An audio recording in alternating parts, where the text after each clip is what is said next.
Cancer, alamin natin yung ganap sa inyo sa January 16 hanggang January 31. Kung hindi man ito tumama sa inyo guys, maaaring ito ay tumama sa mga kakilala nyo. Ganap ay Cancer sa January 16 hanggang January 31. Ganap ay Cancer sa January 16.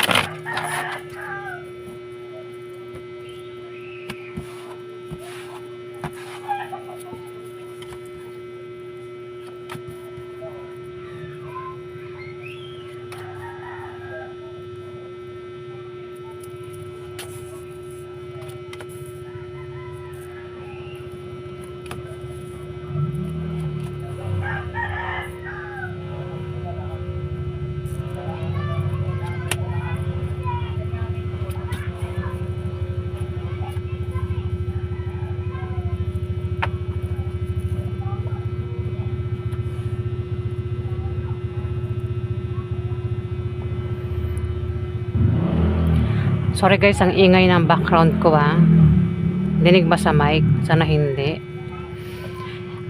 Cancer, may tao dito yung depressed at negative ang pananaw niya sa buhay.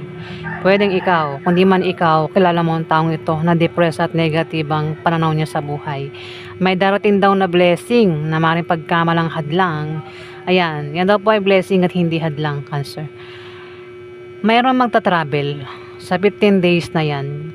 Kasi ang taong ito ay maaaring mag-apply ng trabaho, mag-sideline, magtayo ng business, mangutang, umutang sa loan, mag-invest. Basta patungkol sa kaperahan yung naiisip ng taong ito. Kung paano siya magkapera sa 15 days. Kaya magta-travel ito. Ayan, Cancer. O kung paano niya palaguin yung pera niya. Meron din siyang malalamang balita na patungkol sa pera. Pwedeng meron siyang mabalitaan na may applyan sa ganitong lugar. Kaya ang taong ito ay nagbabalak mag-apply. Kasi ganito, may pwestong lugar na pwede mong pagtayuan ng business mo. Kaya naman ikaw, Cancer, magtatayo ka ng business doon. Ako naman yung mababalitaan mo.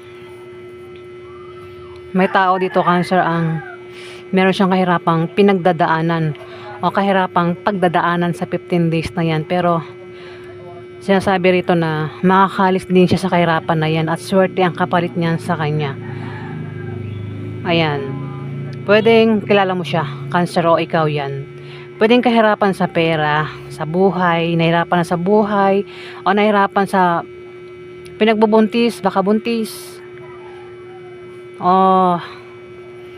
Ako naman yung kahirapan na yan. Basta kahirapan, problema yun Problema na nahihirapan siya sa kanyang problema. At sinasabi rito na malapit na makaalis sa pinoproblema niya. Ayan. Meron din daw kayong kahilingan at pangarap na magkakatotoo sa 15 days, Cancer. Pero kung hindi ikaw yan, may kilala kang ganyan na meron siyang kahilingan at pangarap na magkakatotoo. Hiningal ako guys. Yung nga lang magkakaroon ng away na patungkol sa pera sa 15 days. Pero yung away sa pera ay malulutas din naman. Ayun, pwedeng gastusin araw-araw, gastusin sa mga anak yung pag-awayan, o maring patungkol sa utang yung pag-awayan. Pero sabi, malulutas din. Ibig sabihin, pwedeng makabayad kung yan ay utang. Pwedeng babayaran. Kailangan mo na mag-away bago magbayad. Diba? At may magta-travel dito na maaaring kilala mo, Cancer. Dahil na pag-travel niya, o pwede rin na ikaw yung mag-travel papunta sa kanya. Ito kasing taong ito, pwede mag-travel papunta sa iyo, o ikaw yung mag-travel papunta sa kanya. At ang dahilan ng pag-travel, pwedeng dahil sa bagong business deal, o dahil sa nakabili ng bagong bahay, o lilipat ng bahay ito. O namang dahilan ng pag-travel ng taong ito, Cancer. Sumasakit yung ulo ko guys. Parang, alam niyo yung ulo ko, parang binabare na sa sakit. Sobrang ang sakit talaga ng ulo ko.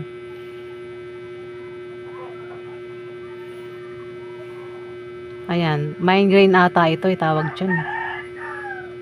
Sobrang sakit talaga niya guys, parang kung iumpog ko tong ulo ko sa pader, mas masakit pa yung sakit ng ulo ko kaysa yung maumpog ko sa pader.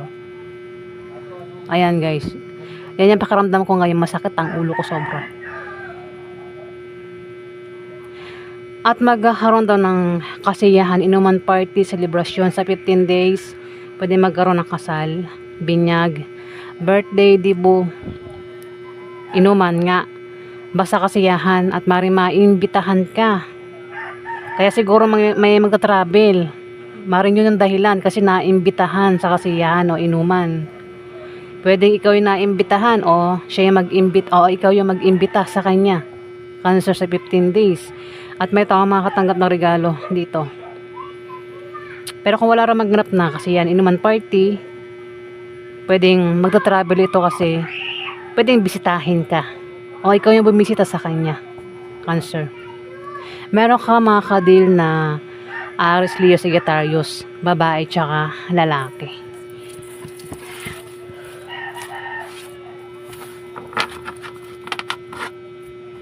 Ano pa ganap kay Cancer sa January 16 hanggang January 31? Ano pa ganap kay Cancer sa January 16 hanggang January 31?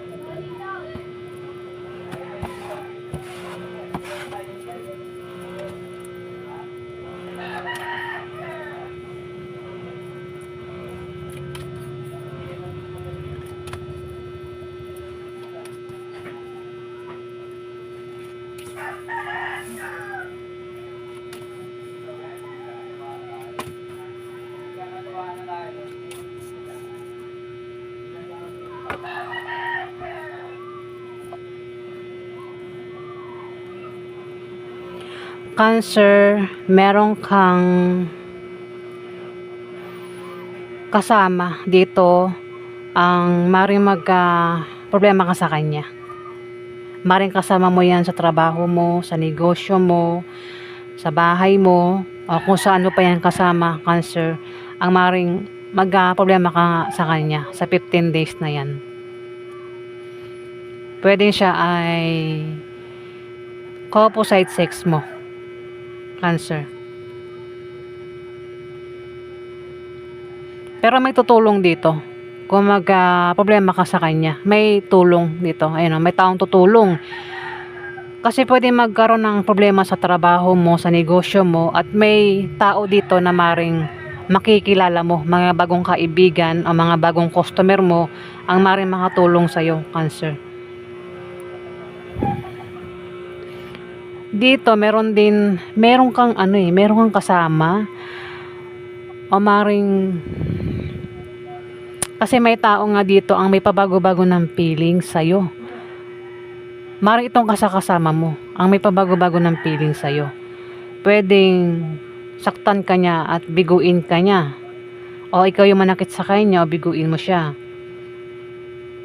Pwede rin ang taong ito ay minsan naniniwala sa'yo, minsan hindi, minsan kinakampihan ka, minsan hindi. Ayan, kung sino man yan. May papayuhan. Magkakaroon ng away sa 15 days na pwedeng mauwi sa demandahan. Cancer, kung mapaaway ka, huwag ka na lang makipag-away kasi para makaiwas ka sa demandahan. At may papayuhan dito. Yung papayuhan, hindi nakikinig sa payo.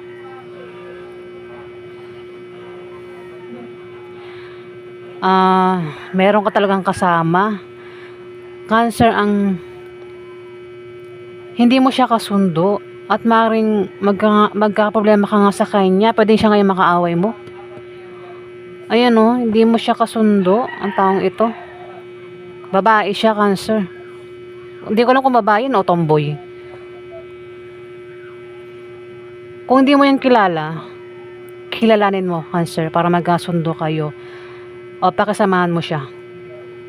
Maaari din na machismis kayo sa 15 days, pero wag niyo pansinin yung chismis. Pwedeng ka-business deal mo yan, kasama mo sa negosyo mo o katrabaho mo yan, Cancer. dito may darating na pera. Sa 15 days na hindi nyo inaasahan, may tao maghahapera dito. Pwedeng ikaw. Kundi man ikaw, kilala mo siya, maring ito yung kasama mo na hindi mo kasundo. Yung pera pwedeng galing sa kamag-anak o galing sa negosyo, galing sa trabaho, o kung saan pa galing yung pera. May pag-unlad din sa negosyo. Cancer, kung meron ka negosyo, maaari din ang taong ito ay yumaman. Sa 15 days, baka may ginawa siya na siya ay yayaman o baka mayaman ang taong ito. Pwede ikaw yan. Pero kung hindi nga ikaw, kilala mo nga siya. Itong kasama mo.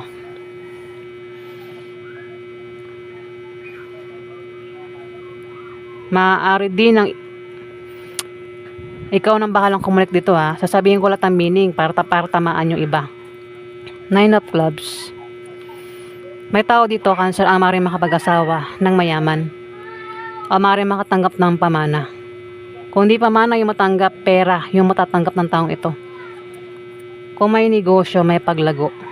Kung tataya sa mga games, raffle games, o kung sasali sa mga sports contest, maaaring manalo ang taong ito. Ayan, Cancer. Sinabi ko, ang lahat ng meaning para yung iba matamaan, ano. Kasi kung isang meaning lang babasahin ko, isang tao lang ito, tatama. Na isang tao na may kasama siya ang maring hindi niya makasundo. Alamin pa natin yung ganap sa inyo. Outcome sa mga Cancer.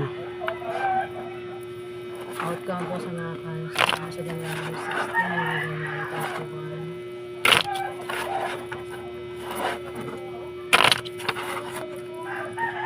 Outcome po sa mga Cancer sa January 16 hanggang January 31. Ang sakit talaga ng ulo ko, guys. Outcome po kay Cancer sa January 16 hanggang January 31.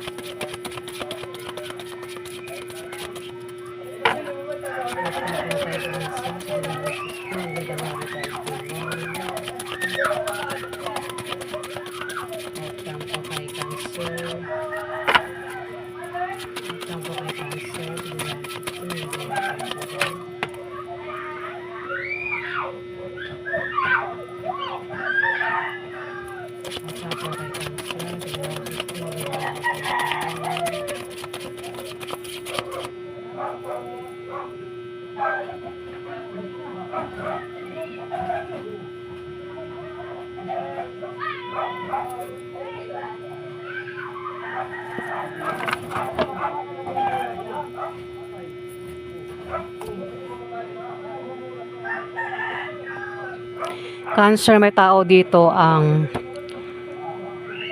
maghaha-problema. Pero may nakasuporta lang sa kanya. Pwede magkaroon nga ng away. Ito, away oh. Sabi ko nga away, na pwede mauwi sa demandahan yung away. Pwede lumaki yung away kung papatulan yung away. Cancer. May tao rito ang galit na naninibugo sa galit. Pwede rin ang taong ito ay nagseselos. Ayan, Cancer. At may tutulong, may nakasuporta lang dito. Cancer, kung sino man ito magkaka-problema. Problema man sa pera. Kung sa pera nga yung pinaproblema niya. Ayan, maring makatanggap ng pera sa taong ito. Meron ka mga kadil na Libra, Aquarius, Gemini. Isa may edad na at ang isa bata pa. Kasarian ng bata pa, lahat ng kasarian pwedeng babae, lalaki, bakla, tomboy. Yung may edad na lalaki ito, Cancer. Pwede rin na silang dalawa ay mag-away, Cancer, sa 15 days itong dalawang ito. Baka yan ay mag-ama, magkapatid, magkaibigan, magkatrabaho. Ayan. Kasi ang isa dyan, galit, naninibugo sa galit, Cancer. O baka nagsiselos yan. Ayan po yung ganap sa inyo, Cancer, sa 15 days na yan. January 16 hanggang January 31.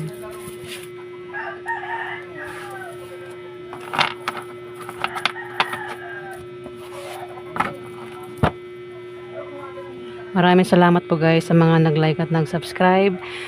At sa mga may gusto lang po paki-pindot na lang po ang subscribe button guys. Maraming salamat po.